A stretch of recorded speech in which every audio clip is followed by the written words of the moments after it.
Bueno,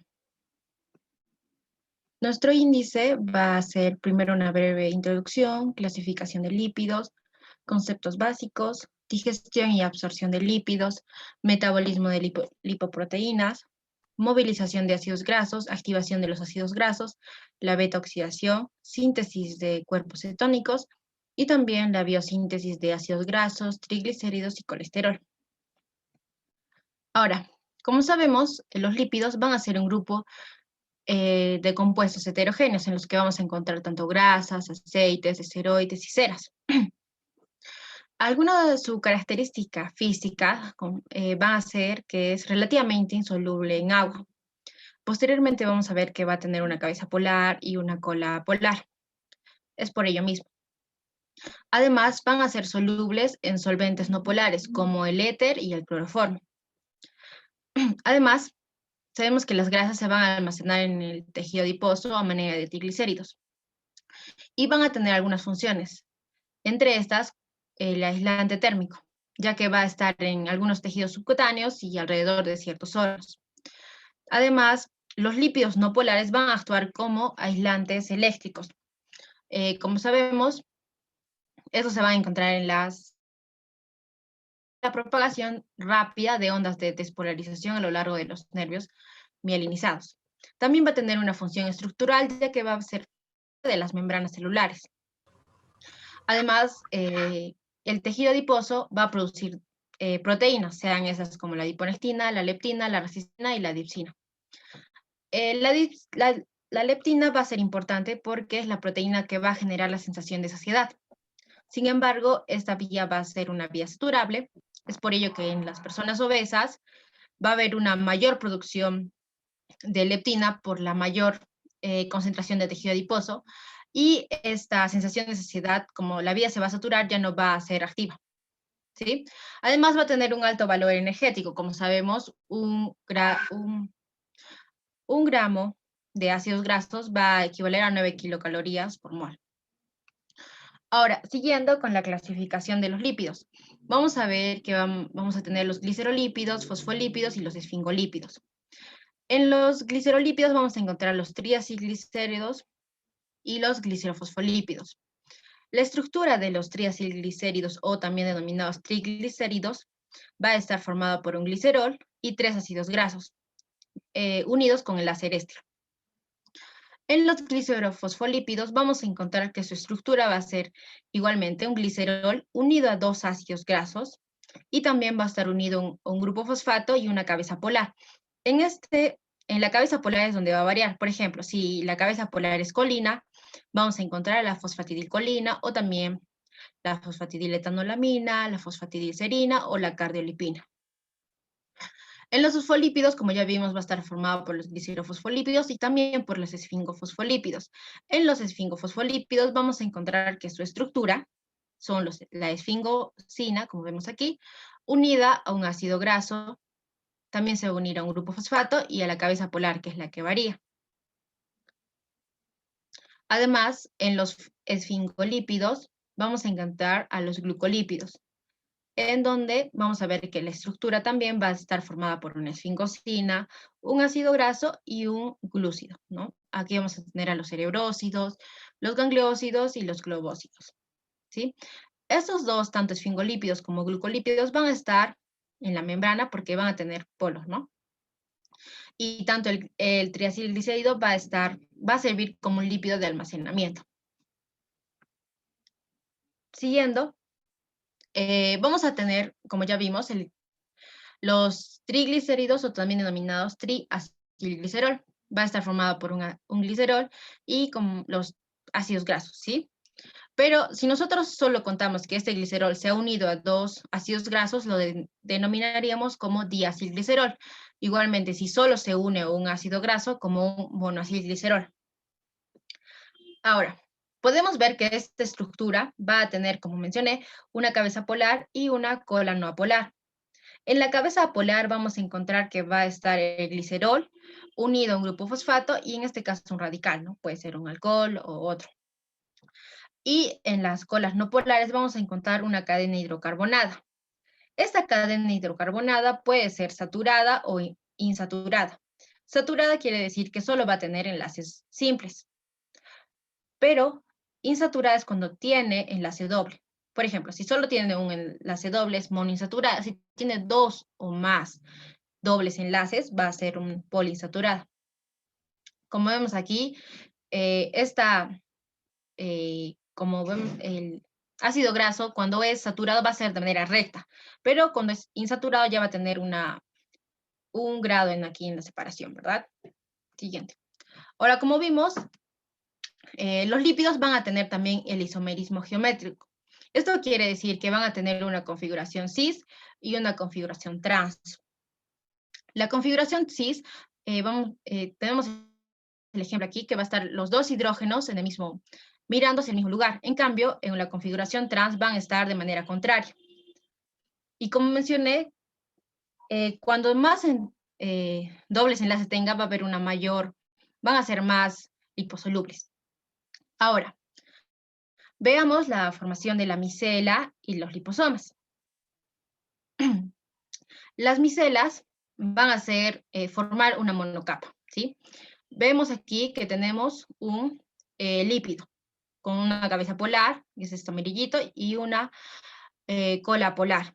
Vemos que esta cola polar va a estar en contacto con una fase oleosa o no polar. Es decir, si tenemos una sustancia no polar, va a estar en interacción con la cola polar. Entonces, en la micela va a ser ello. Si tenemos en la parte central una fase no polar, las colas son las que se van a unir a ella. Pero en los liposomas, por ejemplo, tenemos este liposoma unilaminar, es decir, con una sola lámina, vamos a ver que va a ser una bicapa, ¿no? La primera capa, vamos a encontrar que en la parte media tiene una fase acuosa, y esta fase acuosa o polar va a estar en interacción con la cabeza apolar, o también denominada hidrofílica.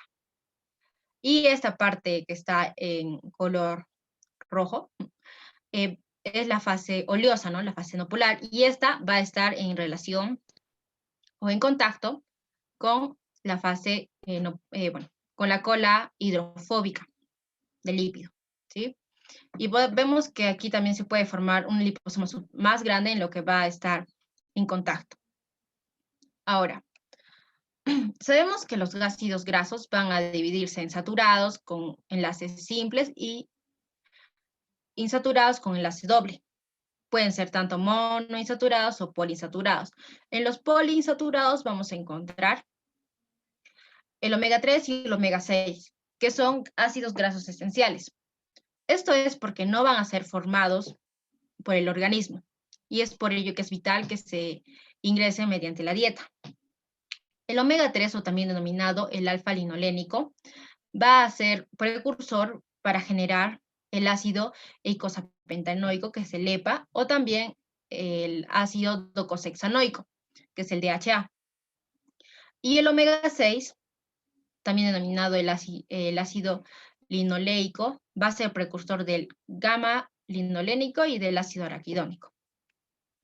Ahora, pasemos a la digestión y absorción. Como sabemos, los lípidos que ingresan por la dieta van a pasar por la boca,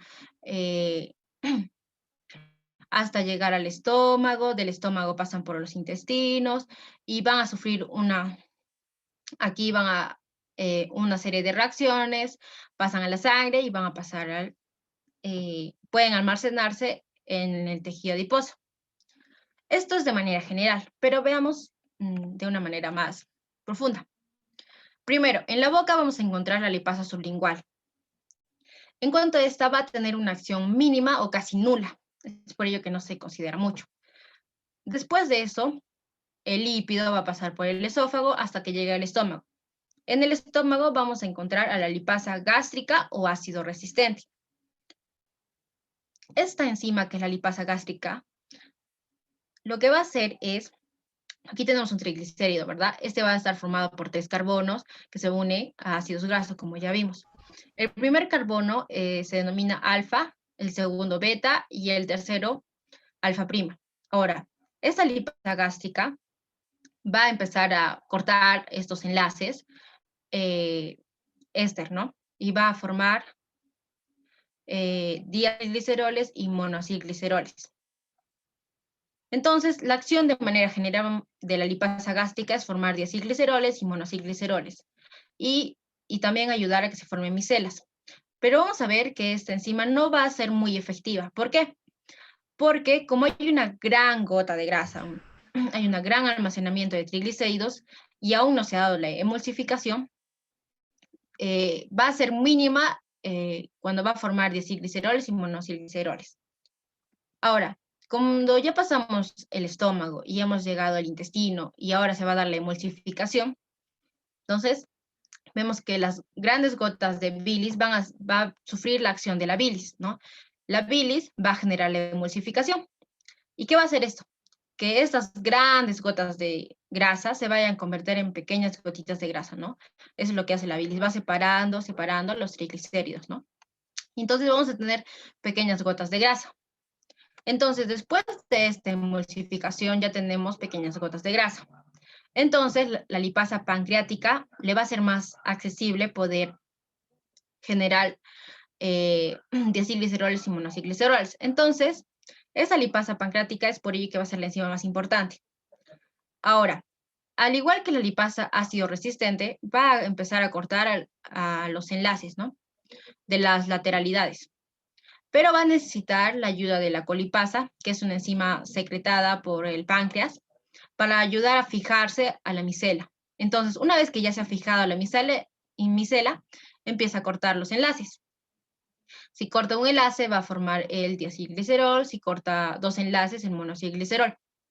Pero cuando llega al carbono beta, que es el carbono 2, es más lento el proceso. Entonces, para hacerlo un poco más rápido, va a necesitar la isomerasa. Esta enzima lo que va a hacer es pasar este ácido graso, puede ser al carbono 1 o al carbono 3, para facilitar esta reacción. Ahora, ya hemos pasado por la lipasa pancreática. Entonces, hemos generado diacilgliceroles y monoacilgliceroles, ¿no? También hemos generado, gracias a la isomerasa que nos ayudó a llevar el ácido graso del carbono 2 ya sea al carbono 1 o al carbono 3, hemos podido generar glicéridos, ¿no? Glicerol. Entonces, ¿cómo van a ingresar a la célula intestinal? Los ácidos grasos van a estar unidos a la proteína Z y van a pasar por difusión simple. El glicerol también va a ingresar a la célula intestinal, igualmente el colesterol. Ahora, como hemos visto, va a ingresar los diglicéridos y los monoglicéridos, pero ahora en esta enzima intestinal van a tener que volver a formar los triglicéridos, ¿no? Entonces, esos se van a unir y van a activarse y después van a formar los triacilglicéridos. Ahora, también vimos que el glicerol ingresó a la célula intestinal. El glicerol tiene dos vías. Puede bien irse a la sangre o puede ser fosforilado en la célula intestinal y convertido en glicerol 3-fosfato. Al convertirse en glicerol 3-fosfato, si se une a un ácido graso, va a sintetizar un triacilglicérido. Entonces, ahora en la célula, gracias a esta digestión, tenemos glicéridos y colesterol, ¿sí? Estos dos se van a juntar y van a formar el kilomicrón, ¿sí? Este kilomicrón va a salir a la linfa. Ahora, este kilomicrón que hemos visto que se ha formado de glicéridos y colesterol es una lipoproteína. ¿Pero qué es una lipoproteína? ¿Cuál es su estructura fundamental? La lipoproteína va a tener en su interior, como vemos aquí, triglicéridos y colesterol esterificado. ¿Qué es el colesterol esterificado? Es el colesterol unido a un ácido graso. Entonces, en el centro tenemos triglicéridos y colesterol esterificado. En la parte de membrana vamos a encontrar a los fosfolípidos, que son estas cosas moraditas, diré azules, los fosfolípidos, el colesterol libre que vemos aquí, y también las apolipoproteínas o apoproteínas, que va a ser la porción de proteínas de esta lipoproteína, ¿no?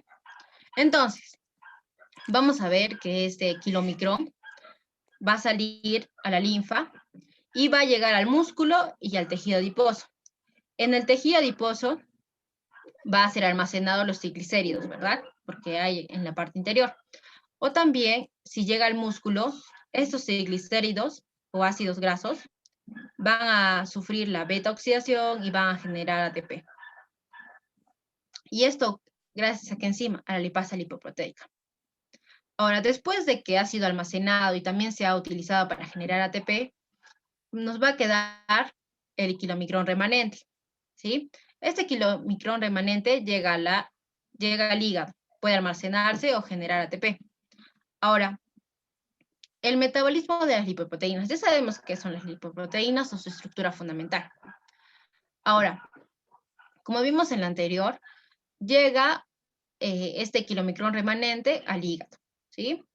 Entonces, vamos a tener en el hígado colesterol y triglicéridos.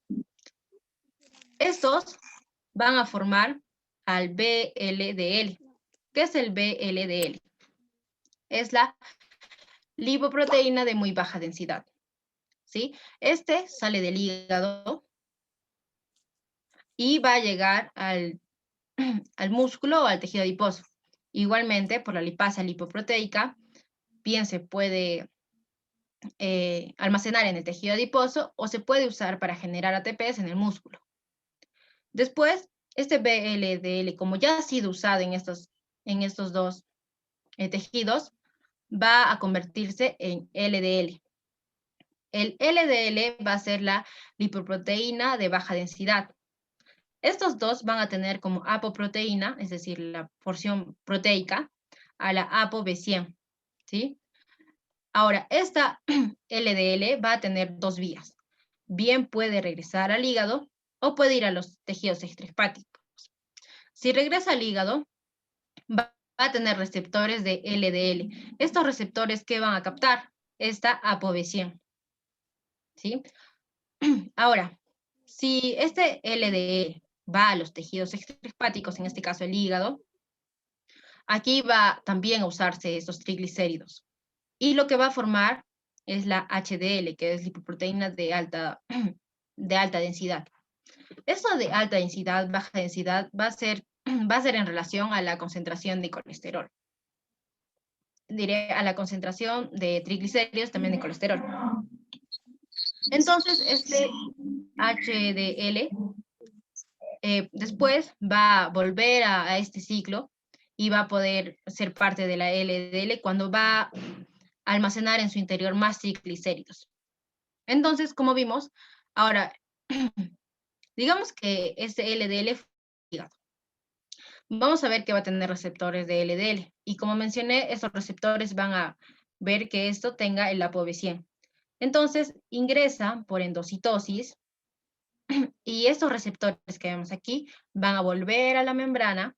Ahora nos queda la lipoproteína LDL y este va a sufrir la acción de los lisosomas. Los lisosomas van a liberar las enzimas hidrolíticas y van a formar aminoácidos, ¿no? Van a generar la ApoB100, que es una proteína.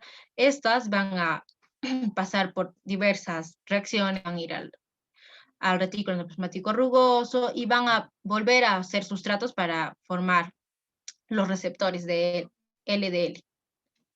Ahora también, como vimos, el LDL va a estar formado por colesterol. Y gracias a los lisosomas vamos a generar colesterol libre.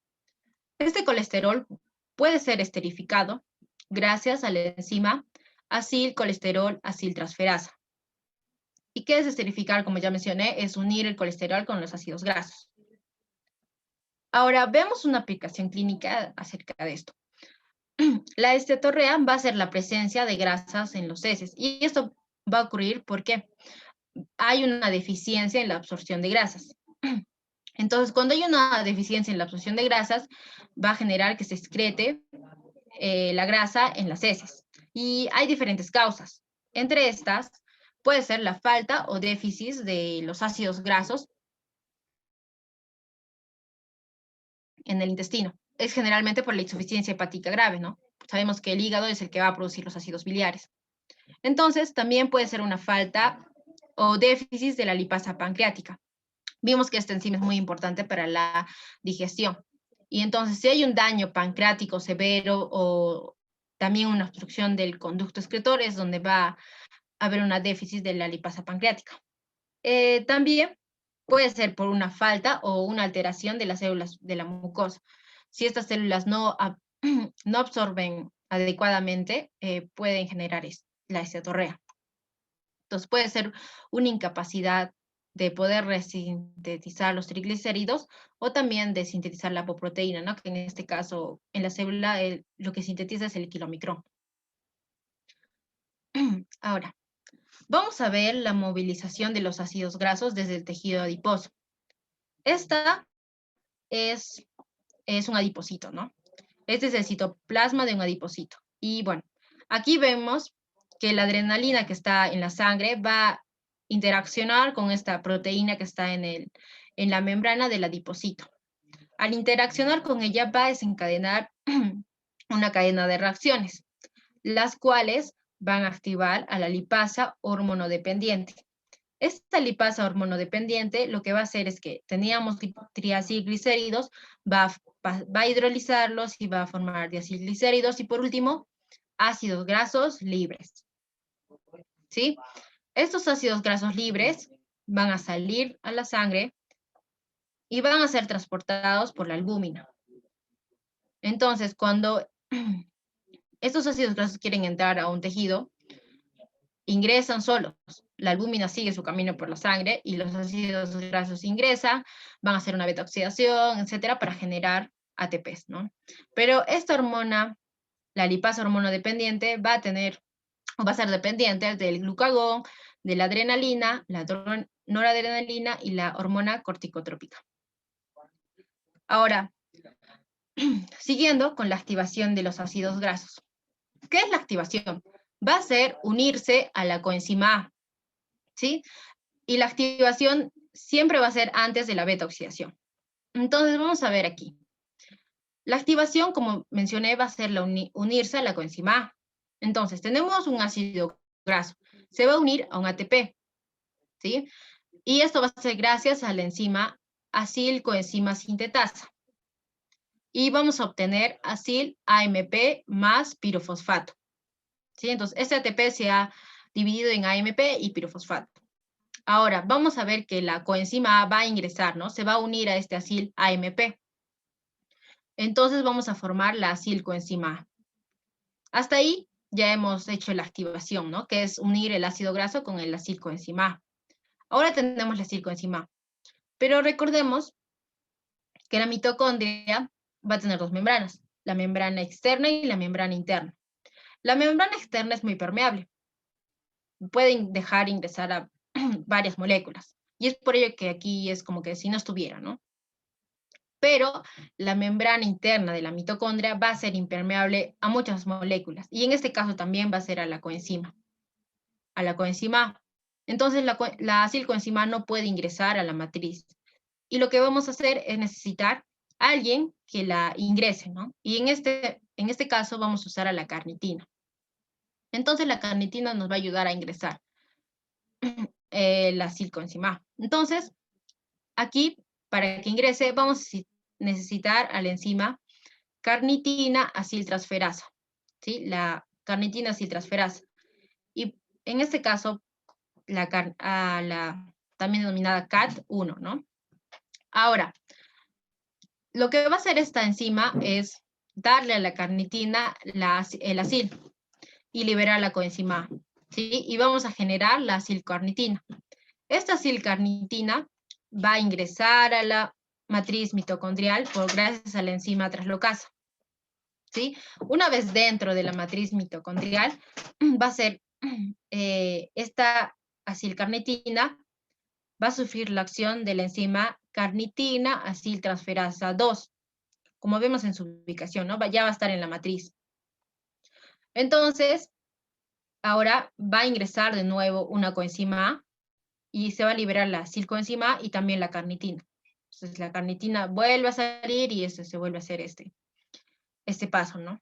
Ahora, ya hemos encontrado la acilcoenzima A. Esta acilcoenzima A ya está dentro de la matriz mitocondrial. Entonces, haríamos la beta-oxidación. En esta van a actuar diferentes enzimas, ¿sí? Entonces, vamos a ver que la acilcoenzima A, por la acción de la acilcoenzima A deshidrogenasa, va a generar un enoilcoenzima A, y después por una enoilcoenzima A hidratasa, vamos a generar la 3L-hidroxiacilcoenzima, vuelve a ingresar la enzima 3L-hidroxiacilcoenzima A deshidrogenasa, y obtenemos la beta-cetoacilcoenzima A. Y ahora, por esta enzima que es denominada beta-cetoacilcoenzima A, o también denominada tiolasa, lo que va a hacer es generar un acetilcoenzima A, que como vemos en su estructura va a estar formada por 2 carbonos y una coenzima A, ¿no? Y también un acilcoenzima A con 2 carbonos menos. ¿Y esto por qué? ¿Por qué está con 2 carbonos menos? Porque aquí se está yendo, ¿no? Los 2 carbonos. Además, vamos a ver que toda esta, una beta oxidación va a generar un FADH y un NADH. Como sabemos, estos van a ir a la, a la fosforilación oxidativa y van a generar ATP. Sabemos que la FADH va a generar 1.5 ATPs y la NADH 2.5 ATPs. ¿Sí? Entonces, todo eso es la beta oxidación. Ahora, ¿cómo hallamos cuántos ATPs nos va a generar, ¿no? El balance energético. Aquí vamos a tener el ejemplo de un ácido palmítico que está formado por 16 carbonos. Ahora, como ya mencioné, la beta oxidación se va a realizar varias veces hasta que, bueno, terminemos, ¿no? Porque en cada beta oxidación solo vamos a liberar un acetilcoenzima A y solo va a disminuir 2 carbonos. Entonces, este ácido palmítico tiene 16 carbonos. Y vamos a hacer la primera beta oxidación, vamos a generar la primera acetilcoenzima, y en este caso vamos a generar un acilcoenzima A con 14 carbonos. Volvemos a hacer otra beta oxidación, vamos a generar un FADH, un ADH y otra acetilcoenzima. Volvemos y volvemos así hasta que, por ejemplo, nos queda 4 carbonos. Hacemos una beta oxidación más y nos va a quedar 2 acetilcoenzima, ¿no? Y ya hemos terminado todo este ciclo de beta oxidaciones. Entonces, ¿cómo saber cuántos ATPs me dejará todas estas beta oxidaciones? Entonces, lo que tenemos que hacer es dividir en 2 este número de carbonos.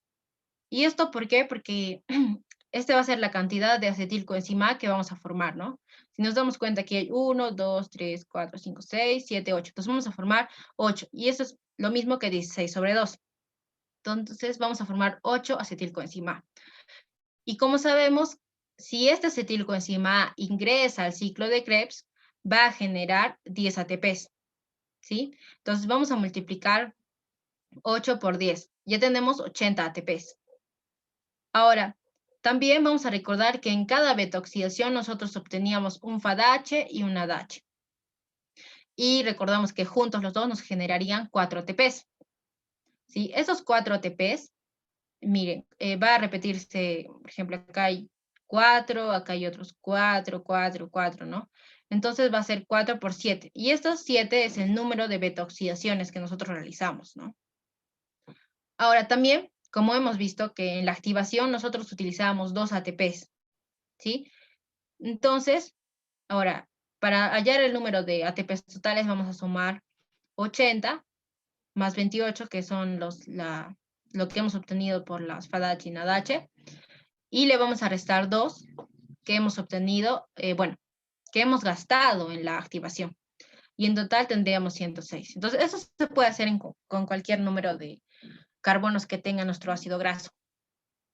Ahora, cuando nosotros tenemos un ácido graso de una cadena muy larga, en este caso 20 o mayores, la beta oxidación se va a realizar en el peroxisoma. Las enzimas que van a actuar van a ser la acilcoenzima deshidrogenasa, la enoilcoenzima hidratasa, la 3L-hidroxilcoenzima deshidrogenasa y la tiolasa. ¿Sí? Solo va a variar en una enzima en cuanto a la beta oxidación. Entonces, aquí tenemos una acilcoenzima con 20 carbonos, ¿no? Y por la primera enzima, que es la acilcoenzima deshidrogenasa, vamos a generar la enoilcoenzima A. Después le aumentamos agua, ¿no? Y por la acción de la enoil coenzima hidratasa, formamos la 3L-hidroxiacilcoenzima A. Igualmente, aquí acciona otra enzima, la hidroxiacilcoenzima deshidrogenasa. Vamos a formar una beta-acilcoenzima. Y por último, la tiolasa va a generar igualmente un acetilcoenzima y un acilcoenzima con 2 menos. Esto lo vamos a hacer, así vamos a hacer varias betaoxidaciones hasta generar la octanoilcoenzima, la cual ya va a salir del peroxisoma y va a ir a la mitocondria a realizar las siguientes reacciones. Ahora, también podemos tener ácidos grasos insaturados, que son los que tienen doble enlace. Estos, para que hagan su betaoxidación, van a intercalarse entre los ciclos de betaoxidación y 2 enzimas, ¿sí? Estas enzimas lo que van a hacer es remover estos dobles enlaces, eliminarlos, ¿no? Y vamos a tener 2 enzimas porque estos van a variar según el carbono de inicio. Por ejemplo, la enoilcoenzima A isomerasa es la que va a actuar cuando el átomo que tiene ese doble enlace va a comenzar en un carbono impar. Por ejemplo, aquí tenemos que este doble enlace comienza en el 3, ¿no? Entonces vamos a usar la enoilcoenzima isomerasa. Entonces, va a hacer que este doble enlace se vaya, pues vamos a volver a hacer ciclos de betaoxidación hasta que volvemos a encontrar un doble enlace. Y en este caso está comenzando en el carbono 2. Y entonces para nosotros eliminar este doble enlace vamos a usar la dienolcoenzima reductasa, ¿sí? Ahora, si se preguntan cómo saco, cuántos ATPs voy a formar si tengo un ácido graso insaturado, va a ser de la misma manera que anteriormente hemos hecho, pero voy a restarle 2 ATPs por cada doble enlace. Sí, es lo único que va a variar. Ahora, si nosotros tenemos ácidos grasos de cadena impar, también se va a realizar la beta-oxidación en la mitocondria, pero vamos a ver que se va a realizar la beta-oxidación, por ejemplo, hasta que lleguemos a la propionilcoenzima A, ¿no? Por ejemplo, si tenemos 9 carbonos, vamos a hacer una beta-oxidación así con todas las enzimas que hemos hecho anteriormente, formamos un acetilcoenzima y un acilcoenzima con 2 carbonos menos, que en este caso serían 7 carbonos.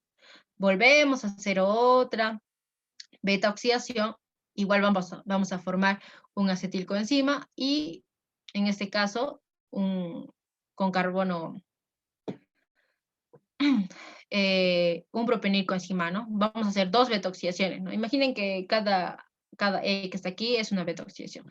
Hacemos 2, aquí ya vamos a perder 2, aquí van a ser 5, volvemos a hacer una beta-oxidación, vamos a tener un acetilcoenzima y un propenilcoenzima, ¿no? Que va a estar formada por 3 carbonos.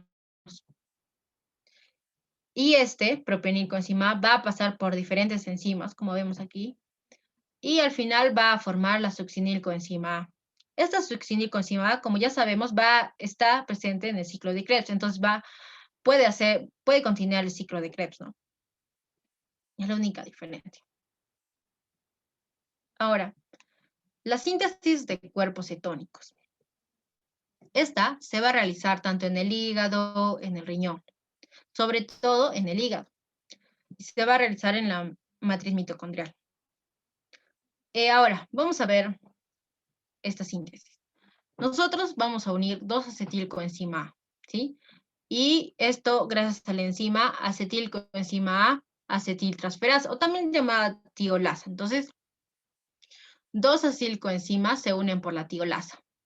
Y vamos a formar la acetoacetilcoenzima, que es la unión de estas dos acetilcoenzimas. Ahora, vamos a adicionar otra acetilcoenzima. Y bueno, en este caso vamos a usar la enzima hidroximetilglutarilcoenzima A sintetasa. Y lo que vamos a formar es la beta-hidroxibetametilglutarilcoenzima A, o también con siglas HMG coenzima A. Ahora, por acción de la enzima hidroximetilglutarilcoenzima liasa, vamos a generar un acetilcoenzima y el acetoacetato, ¿sí? El acetoacetato. Este acetoacetato, si sufre una descarboxilación sin la ayuda de una enzima, forma la acetona, ¿sí? O también este acetoacetato, si la enzima beta-hidroxibutirato deshidrogenasa actúa sobre ella, va a formar la beta-hidroxibutirato, ¿sí? Entonces, estos tres que vemos aquí son los denominados cuerpos cetónicos. La concentración de estos cuerpos cetónicos en la sangre va a ser normalmente de 1 microgramo por ciento, ¿sí? Y bueno, se van a excretar mediante la orina en menor a 20 microgramos por día. Entonces vamos a ver que su síntesis no va a ser, es mínima, ¿no? Ahora, ¿cómo se utilizan estos cuerpos cetónicos, no? Ya vimos en el anterior que si yo paso el acetoacetato por una enzima, que es la hidroxibutirato deshidrogenasa, voy a generar la hidroxibutirato. Entonces, yo tengo la hidroxibutirato, ¿no? Hasta ahí tengo un cuerpo cetónico.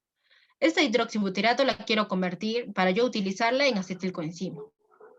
Y este proceso va a necesitar 3 enzimas. Entonces, la primera enzima es la hidroxibutirato deshidrogenasa, ¿no? Entonces, esta va a generar el acetoacetato, que como vimos aquí va a ser la anterior, ¿no? Entonces, el acetoacetato, por la acción de la beta-cetoacilcoenzima transferasa, o también denominado tioforasa, va a formar la acetoacetilcoenzima. Esta acetoacetilcoenzima A, por la acción de una tiolasa, nos va a formar 2 acetilcoenzimas A, ¿no? Entonces ya vimos esto. Ahora, ¿quiénes van a utilizar estos cuerpos cetónicos? Como vemos en la imagen, van a ser utilizados por el cerebro, el corazón y el músculo esquelético. Como sabemos, el cerebro tiene la barrera hematoencefálica y es por ello que no acepta a los lípidos como para que le brinden energía, ¿no? Con los ATPs. Pero como ya tenemos la acetilcoenzima, entonces ya ahí los va a usar. Pero no los usa normalmente. Normalmente los que le brindan energía al cerebro va a ser el glucógeno, ¿no? La glucosa.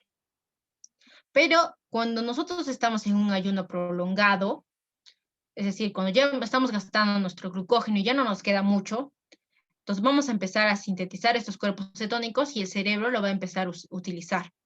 Pero algo importante es que por más que le estemos dando una gran cantidad de cuerpos cetónicos al cerebro, siempre va a necesitar al menos una mínima cantidad de la glucógeno, ¿no? La glucosa. Entonces, además sabemos que los cuerpos cetónicos se van a formar en gran mayoría en el hígado, pero el hígado no va a poder utilizarlos, ¿no?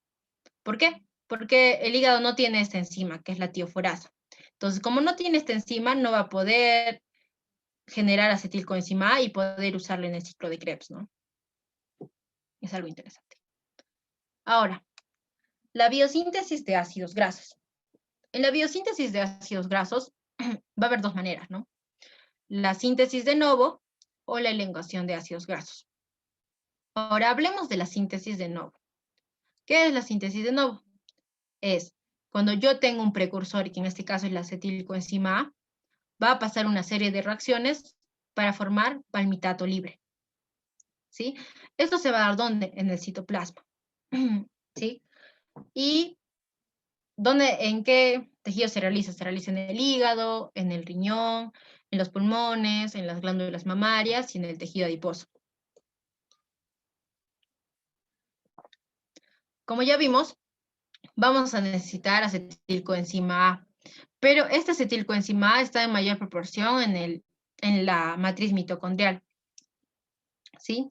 Sabemos que esta acetil se va a unir al oxalacetato y por la enzima citrato sinteasa va a formar el citrato. Esta es la primera reacción del ciclo de Krebs, ¿no? Entonces, hemos obtenido citrato, ¿no? Ahora, este citrato, cuando hay una gran producción de citrato, va a salir al citoplasma. Y esto va a ser gracias a la proteína transportadora de ácidos tricarboxílicos. ¿Sí? Como vemos aquí, sale citrato y entra malato, ¿no? Gracias a esa proteína transportadora. Entonces, ya sacamos el citrato de la mitocondria, ahora está en el citoplasma. Ahora va a venir la siguiente enzima, que es la ATP citratoliasa. ¿Qué hace esta enzima? Va a volver a dividir el citrato en oxalacetato y en acetilcoenzima A. Este oxalacetato va a pasar a, se va a reducir y va a formar malato. Este malato, bueno, va a volver a ingresar, ¿no?, a las células, como ya vimos, y cada vez que sale citrato, entra malato. Entonces, ahora, ¿qué pasó con el acetilcoenzima A?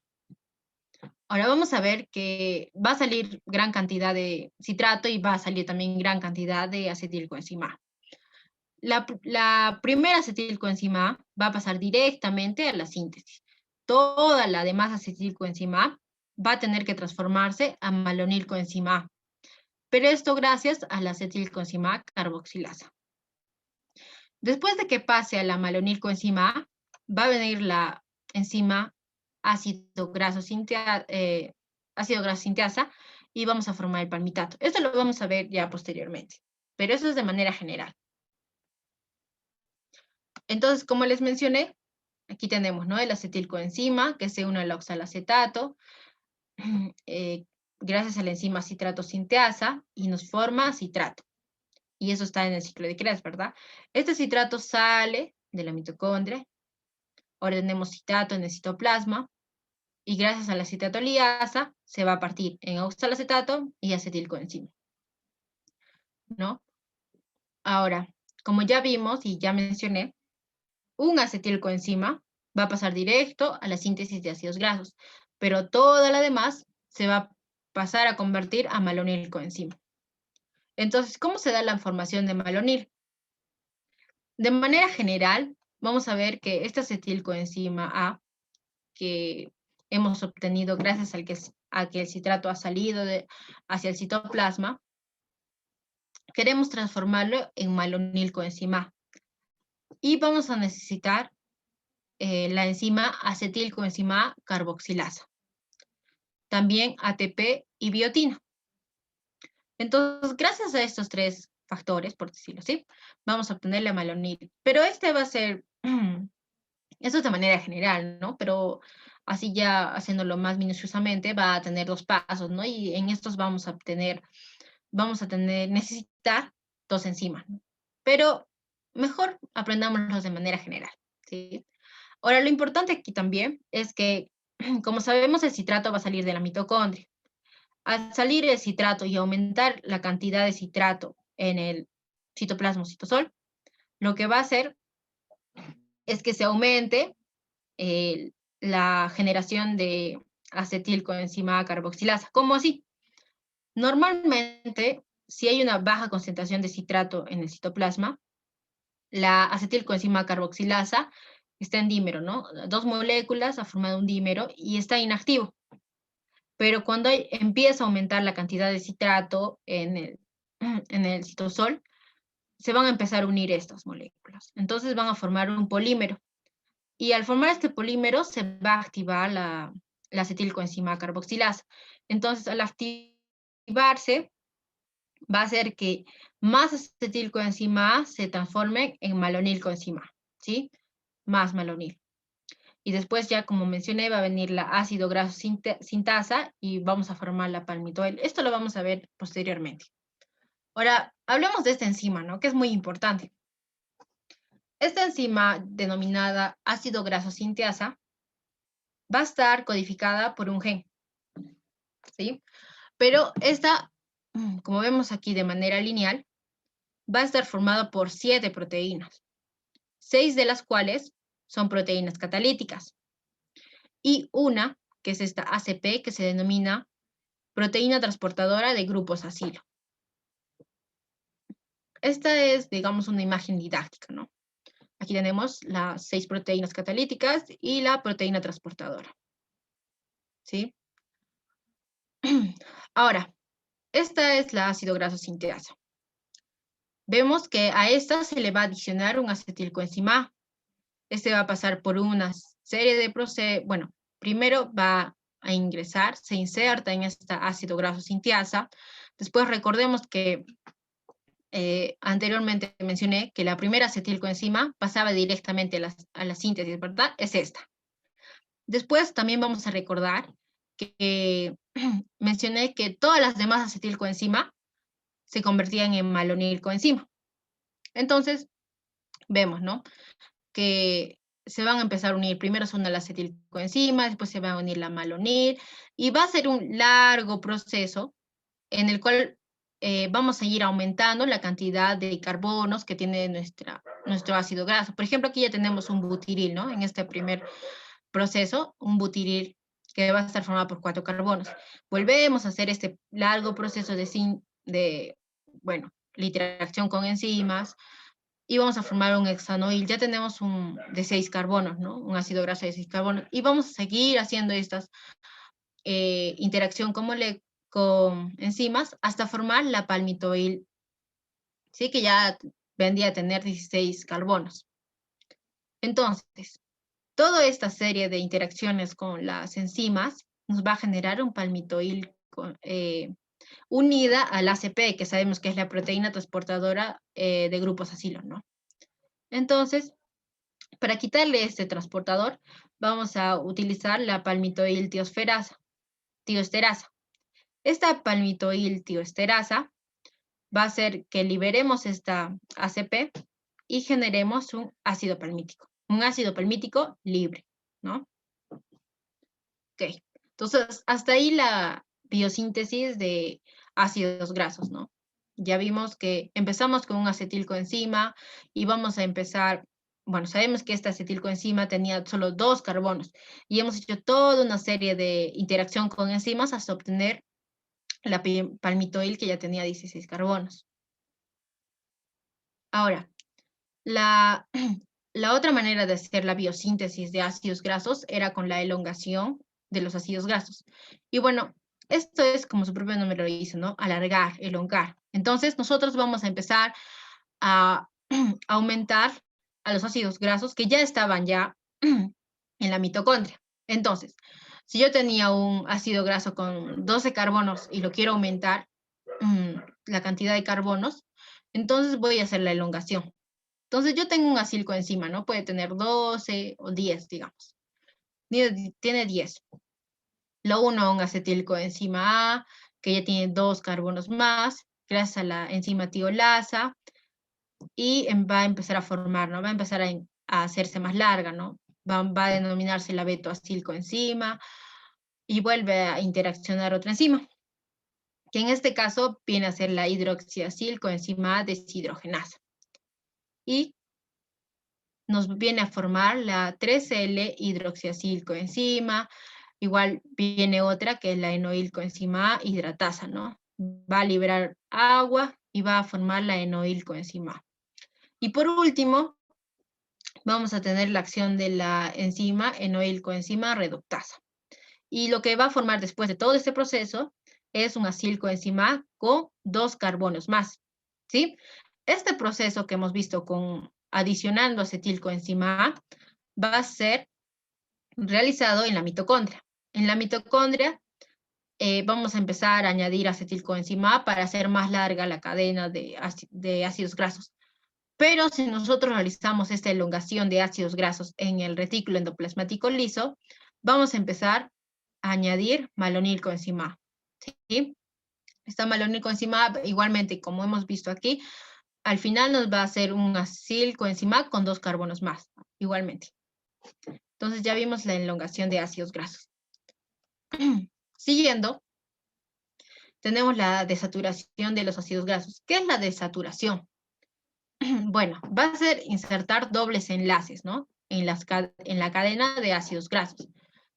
Bueno, en los vertebrados normalmente se va a insertar en el carbono 9. Además, esta desaturación de ácidos grasos, ¿dónde se va a realizar? En el retículo endoplasmático, como vemos aquí, en el retículo endoplasmático, o también denominado microsomas. se realiza en el hígado y en el tejido adiposo. Y vamos a tener 3 enzimas importantes. Bueno, las enzimas, ¿no?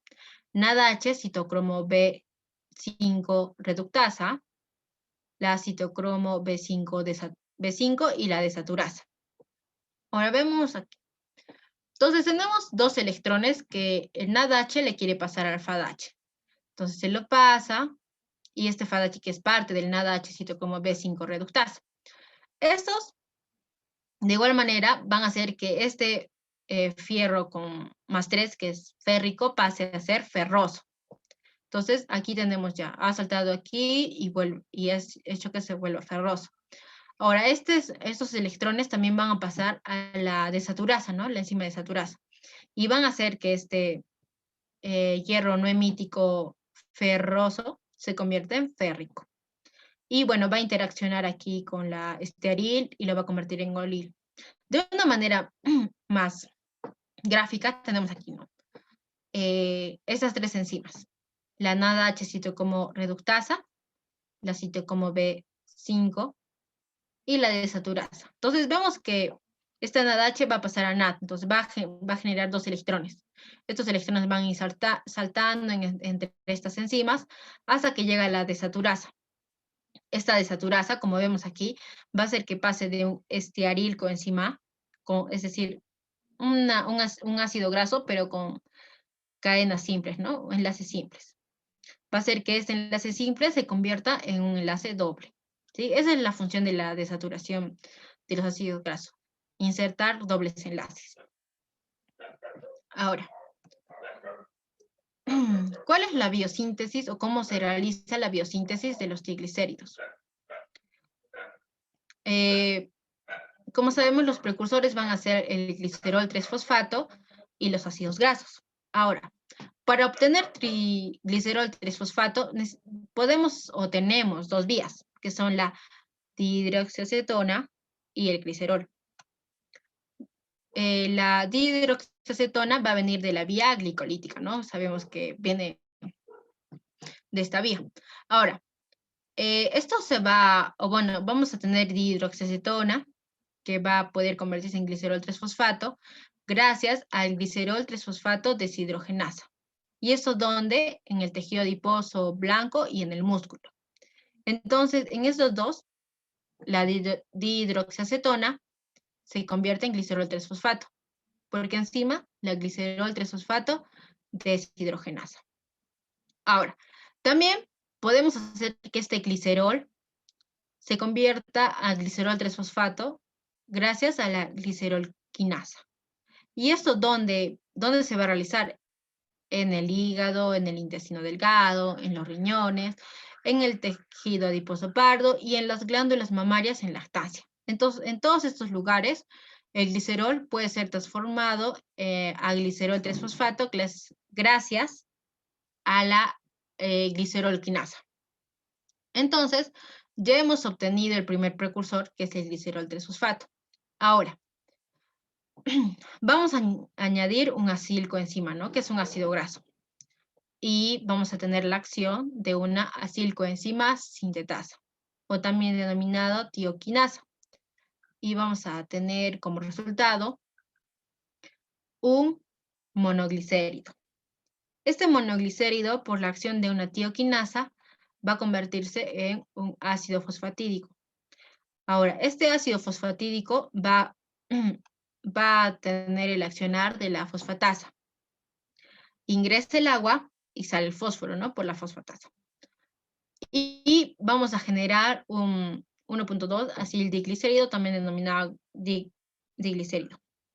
Ahora, de nuevo va a venir la acilcoenzima sintetasa, o también denominada tioquinasa, y gracias a ello vamos a formar los triglicéridos. Entonces, ya vimos la biosíntesis, ¿no? Primero obtenemos el glicerol de estas 2 vías, puede ser de una dihidroxiacetona o de un glicerol, y después ya vamos a empezar a unirlo a ácidos grasos, ¿no? Para formar el triacilglicéridos. Ahora, también vamos a tocar, ya casi para terminar, la biosíntesis de colesterol.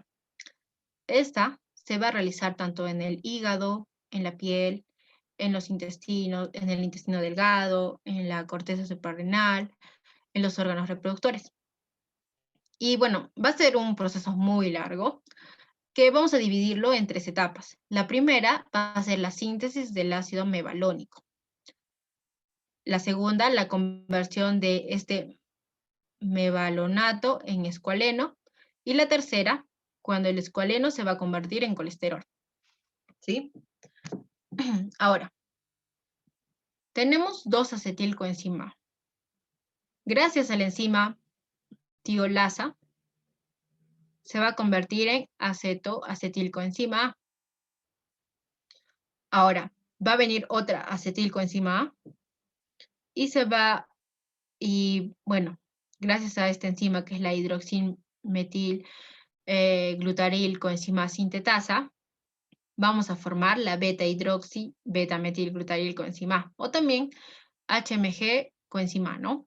Entonces, hasta ahí ya hemos unido 3 acetilcoenzima A.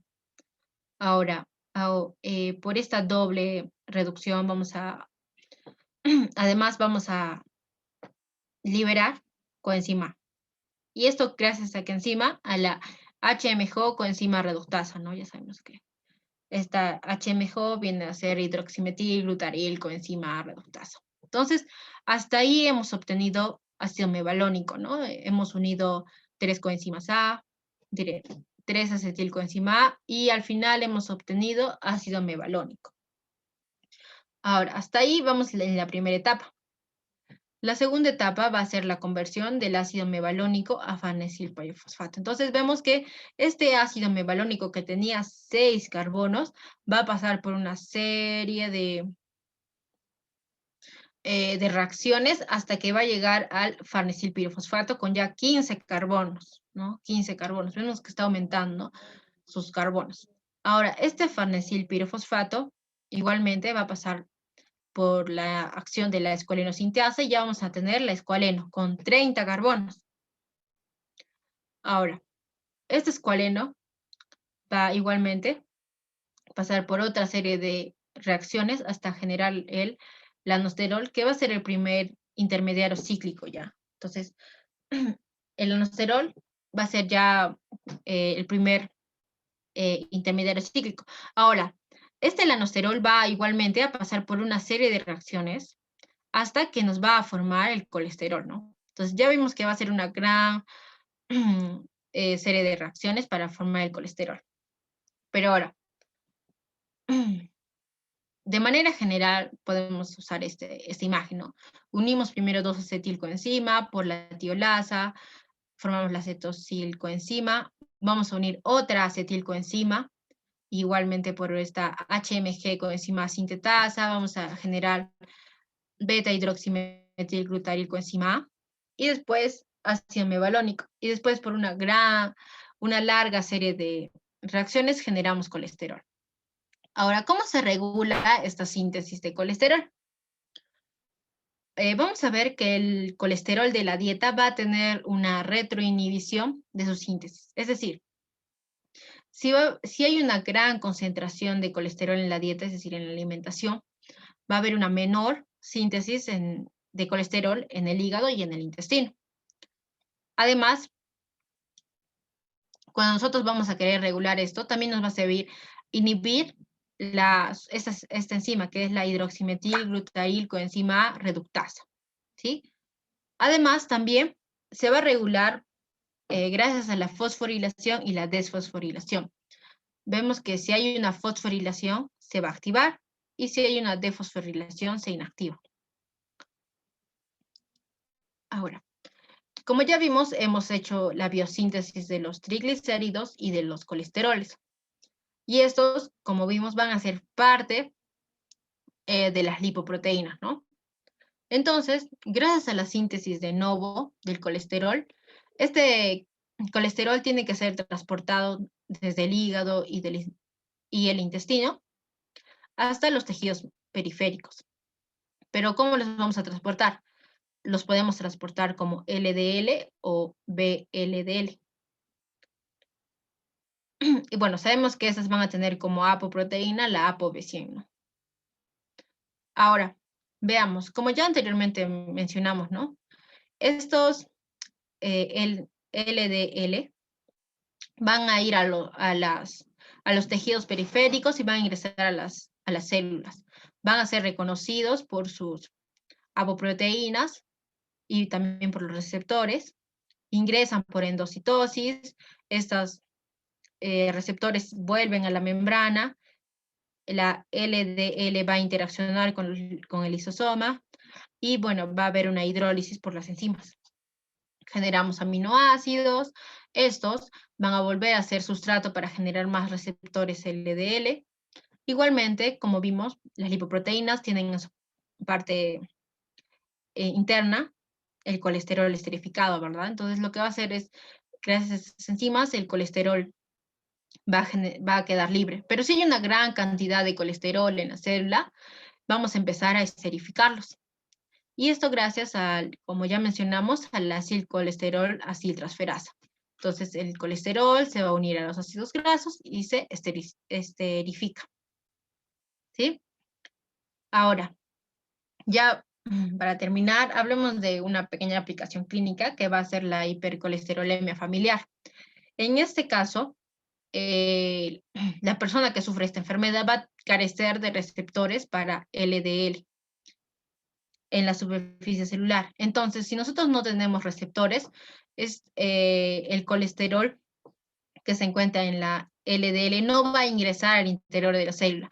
Entonces, como la célula no tiene colesterol, entonces va a empezar a producirla, a hacer una síntesis endógena del colesterol. Y eso va a generar que los niveles de colesterol en la sangre aumenten, sean muy altos. Entonces, como vemos en esta imagen, en la sangre vamos a ver que el colesterol está en abundancia y eso va a generar la aterosclerosis, ¿no? Bueno, estas son las fuentes bibliográficas que consulté. Y bueno, eso sería todo. Muchas gracias, Fernanda, por tu ponencia. Estuvo clara y interesante. Bueno, no sé si los asistentes tengan alguna pregunta, una duda que quieran resolver. Para eso daremos un minuto para que puedan formularla por el chat o en todo caso puedan levantar la mano en el Zoom para que le podamos encender el micro. Entonces esperemos unos minutos para que en caso haya preguntas puedan formularlas.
Bueno, parece que no hay preguntas, creo que la exposición estuvo bastante clara. Nuevamente agradecerte, Fernanda, por tu maravillosa exposición y bueno, reiterarte que esto está interesante y bastante claro. Bueno, eso creo que sería todo por el día de hoy. Muchas gracias a todos los asistentes y bueno, los esperamos la siguiente semana con más ponencias. Gracias igualmente a todos por la atención. Gracias, Fernanda.